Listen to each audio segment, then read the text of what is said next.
slash wagon, you know, their own mode of transportation, because it was a full day's paycheck to ride the railroad. So they didn't actually ride the railroads they were working on. Pretty good. But that's pretty much all that I have. What questions do y'all have about the history, or the railroad, or logging, or trees? If I don't know the answer, I'm really good at making them up. Yes? Was there multiple sites where they would be doing this?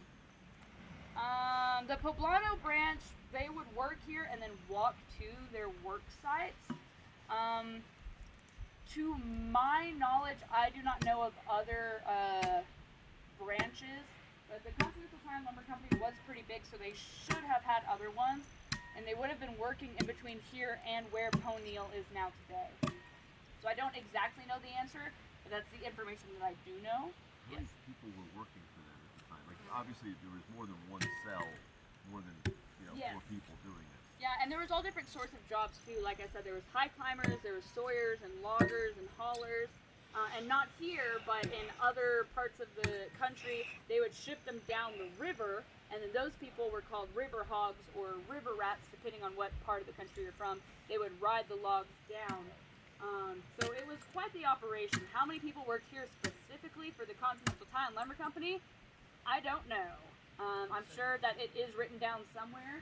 If you are truly fascinated with the history of the railroads, there is a book called Pride and Glory by Trevor Lombardi and Tucker Baker, who are former camp directors here at Philmont. They just published the book a few months ago, and it is a truly comprehensive history and knowledge of the Continental Tile and Lumber Company, the Cimarron and Northwestern Railroad. They both worked at Metcalf Station for several years, so they know a whole lot of stuff that they put in there. So that book probably has the information that you seek. Alright, I'm not really hearing many rings anymore, so I think it might be time to move to the other axe, unless you want to shave off a little bit more right here. No, I'm good. Alright. Thank you. Anybody else? I have a question. Yes. What's the sledgehammer for? Is that for the... Take a wild guess.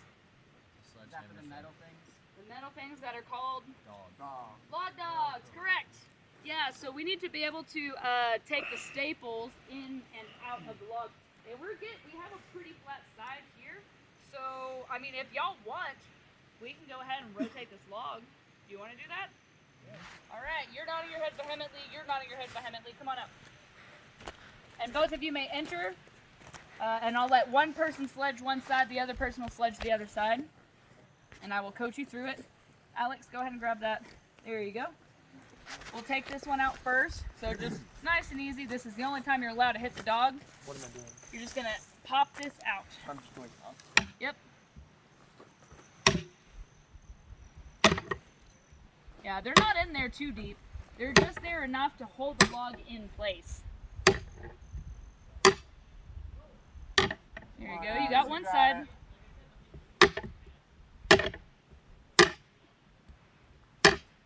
It's easier to put them in than it is to take them out, honestly. There you go. You can probably just pull that out. Good. All right. And then you'll get the sledge and you can take that one out. And then we will rotate the log.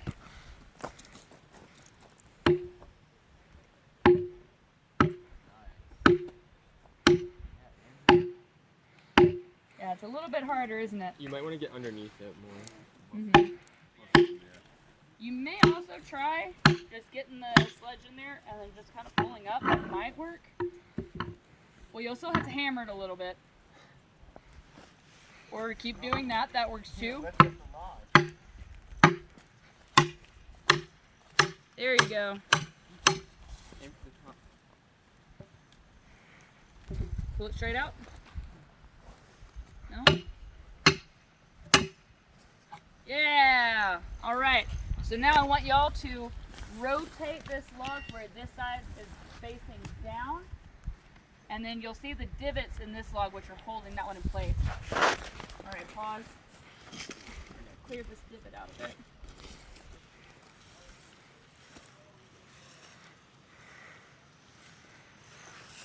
We definitely are at an incline here.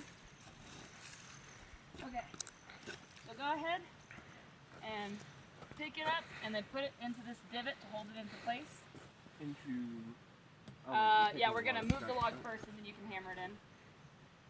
And then can you try and rotate it a little bit to where this side is facing a little bit more up and this side's facing a little bit more that way. So right about there. Ah, there's what we're looking for. So go ahead and I want you to hammer it, and this might be a two-person job for the log dog, so I can hold this. You and me too. Is this? Let me try and push this out a little bit more this way. Yeah, right there.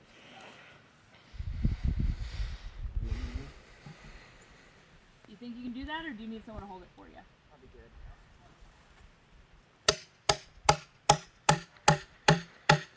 That's pretty good right there. And then hammer the bottom one.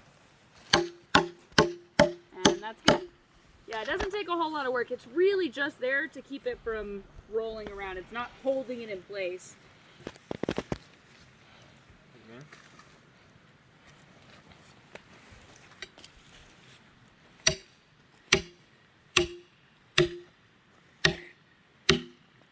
That one's in pretty good. Maybe do the top one a little bit more.